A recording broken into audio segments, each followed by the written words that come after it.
Assalamualaikum warahmatullahi wabarakatuh. Sebelumnya perkenalkan, nama saya Marisha Wala Putri dari Program Studi S1 Sistem Informasi. Saya memiliki NPM 257105248. Saya di sini akan menjelaskan tentang tugas yang telah diberikan oleh Pak Febi, yaitu dosen pengembu mata kuliah pengantar organisasi komputer tentang arsitektur dan organisasi CPU 8 bit.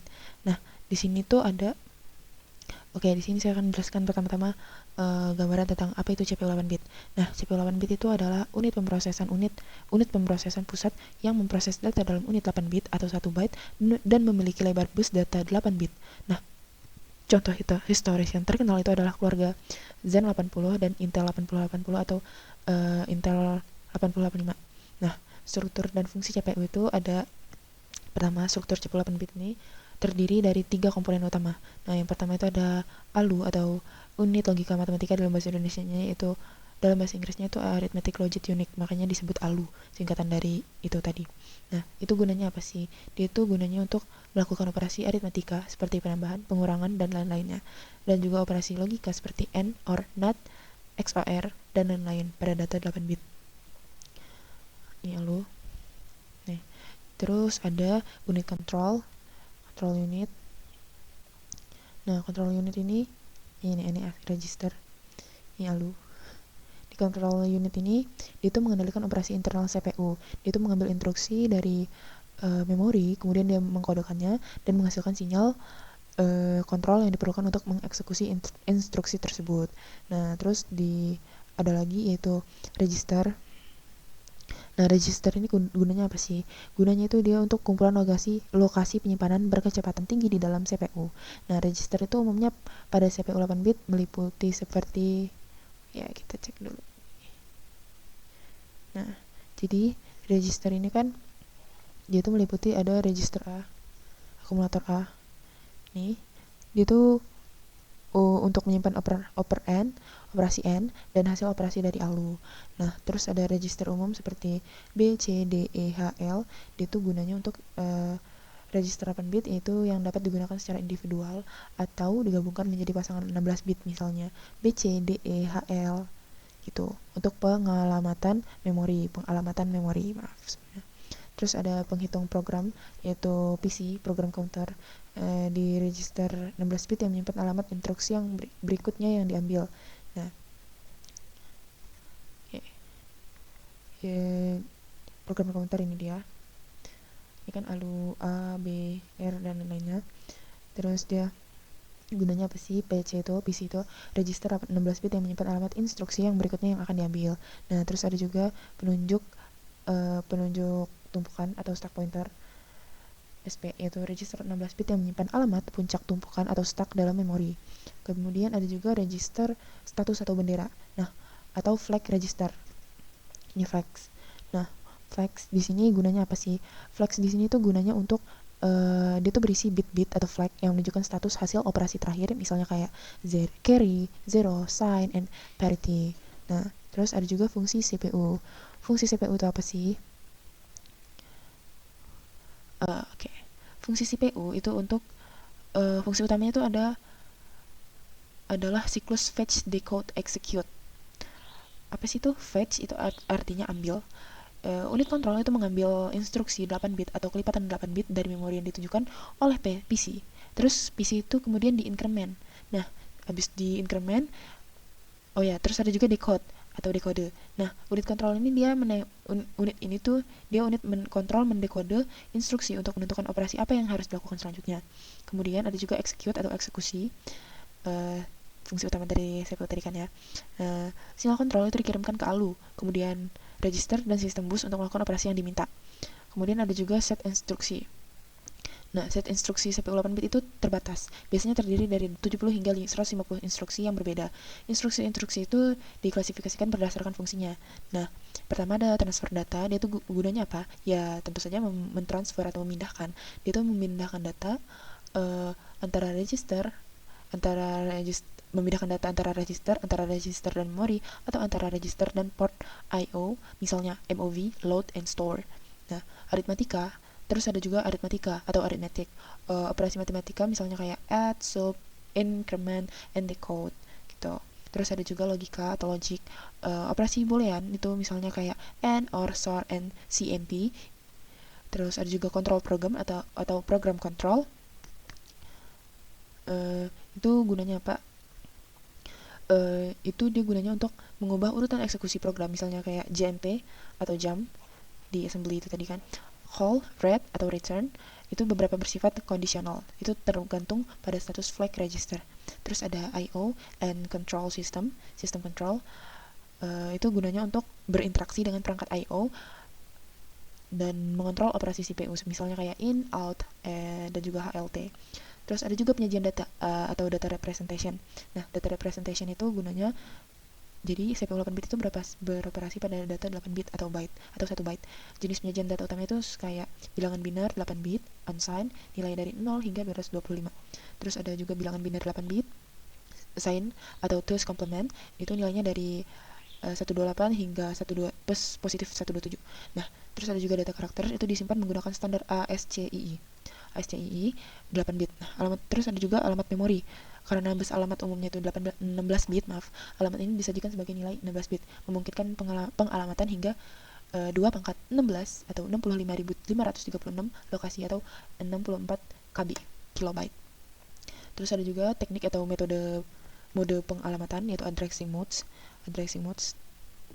Nah, addressing modes itu mode pengalamatan yang menentukan bagaimana lokasi operasi N data yang akan diolah ditentukan oleh instruksi, seperti implicit atau intrinsic, ya, atau juga dalam bahasa Inggrisnya implied atau inherent. Operan ini secara implisit berada di dalam instruksi, misalnya CPL yaitu komplement akumulator, dia itu hanya beroperasi pada akumulator. Nah, terus ada juga segera atau immediate, itu nilai operan 8 bit atau 16 bit itu disertakan langsung setelah opcode atau kode operasi instruksi, misalnya kayak MVI A, terus ada 10H min, pindahkan nilai 10 hexa ke akumulator. Terus ada juga langsung atau direct, alamat memori 16 bit operan itu disertakan dalam instruksi, misalnya kayak LDA 2000H sampai muat akumulator dari alamat memorinya itu 2000H. Register, habis itu ada register. Operan itu adalah salah satu register CPU, misalnya kayak add B, itu tambahkan isi register B ke akumulator. Terus ada juga tidak langsung register atau register indirect. Instruksi ini menentukan pasangan register, misalnya kayak HL, yang berisi alamat memori 16 bit dari operan, misalnya MOVA. Oke, maaf sebelumnya ada gangguan sedikit. Oke, lanjut aja ke pengorganisasian memori atau memory organization. CPU 8 bit itu menggunakan pengorganisasian memori. Nah, ada linear address space, yaitu memori diorganisir sebagai ruang alamat linear di mana setiap byte itu memiliki alamat unik 16 bit. Nah, terus ada ukuran batas memori maksimum yang dapat diakses itu cuma 64 kilobyte.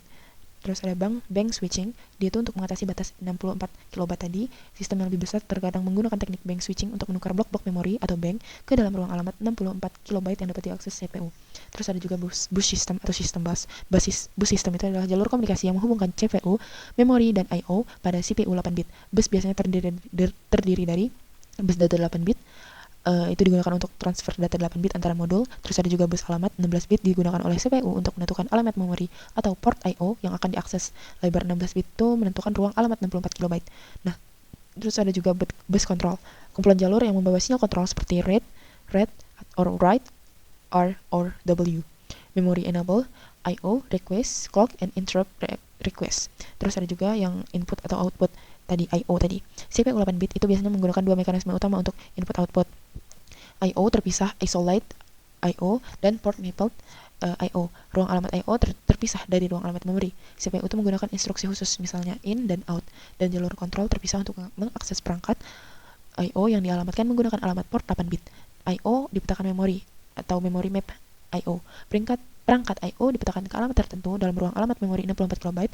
CPU itu menggunakan instruksi transfer data memori, misalnya load and store, untuk berkomunikasi dengan perangkat input-output. Terus ada sistem operasi, operating system atau OS. Pada era CPU 8 bit, terutama tahun 70-an dan awal 80-an, sistem operasi itu digunakan cenderung sederhana dan ringan karena keterbatasan memorinya tuh cuma 64 kilobyte dan kecepatan pemrosesan. Tujuannya tuh untuk menyediakan lingkungan dasar untuk menjalankan program. Terus ada juga contoh populer, yaitu CPRM, yaitu Control Program or Monitor, salah satu OS pertama dan paling reguler untuk mikrokomputer 8 bit berbasis Intel 8080 atau Z80. Terus ada proprietary OS banyak sistem atau seperti komputer rumahan. Itu menggunakan OS atau firmware sederhana yang tertanam embedded dalam ROM seperti Commodore, kernel, atau Apple DOS. Terus ada karakteristik OS 8-bit. Karakteristiknya itu ada single tasking, umumnya tuh cuma dapat dijalankan satu program pengguna pada satu waktu. Terus ada batch processing, fokus pada eksekusi program yang berurutan. Terus ada relatif kecil, memuat inti OS atau kernel, dan I/O input output driver dasar.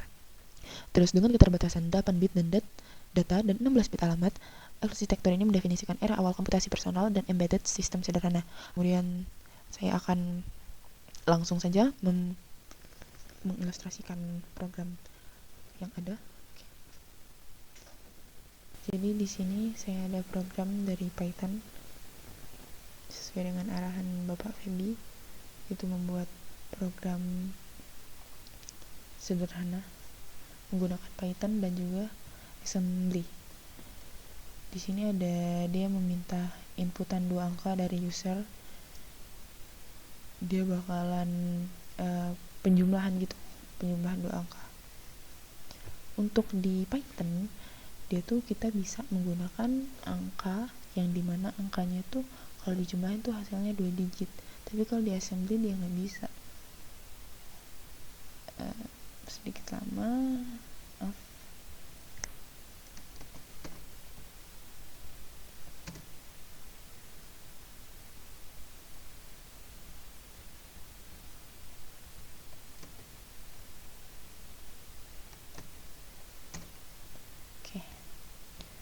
Maaf jaringannya sedikit lama. Nah, jadi kita masukkan dulu angkanya 4 terus 2, maka hasilnya 6. Nah, kalau di assembly ini dia,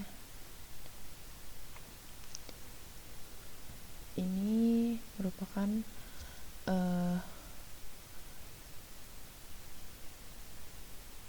kode pemrograminnya. Kalau dalam assembly coba kita running.